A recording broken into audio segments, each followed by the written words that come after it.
Well, thank you very much. It's been an interesting day from the standpoint of news. As you probably know, we've just seized a tanker on the coast of Venezuela, a large tanker, very large. Largest one ever seized, actually. And other things are happening, so you'll be seeing that later, and you'll be talking about that later with some other people. Very excitingly for me and for the country, we've just launched the Trump Gold Card. It was about 30 minutes from now.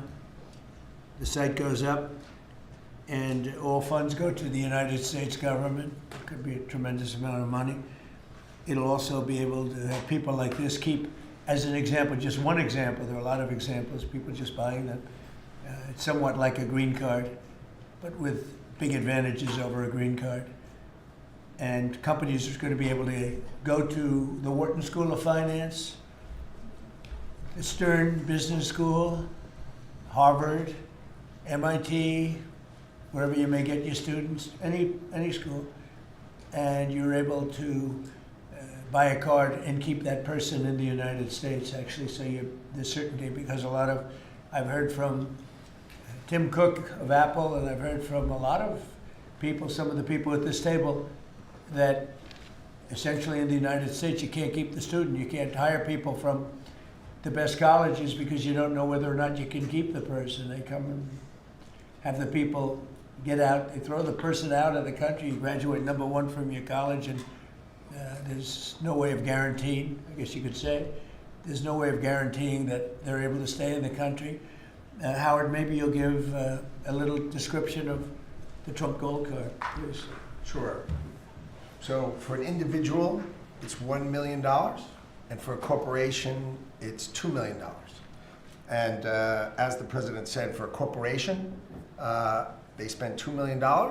They can then have an employee, full vetting, the best vetting the government has ever done, $15,000 vetting to make sure these people absolutely qualify to be in America, absolutely qualify. And then the company can keep them here, and they have a path to citizenship, right? Obviously, they have to be perfect people in America, and having passed the vetting, after 5 years, they'll be available to become citizens, and then the corporation can put someone else on the card. So for a company, they can keep putting people on the card, one person per card, and for an individual, it's $1 million, and it's a gift to the United States of America to help America be great again under Donald Trump.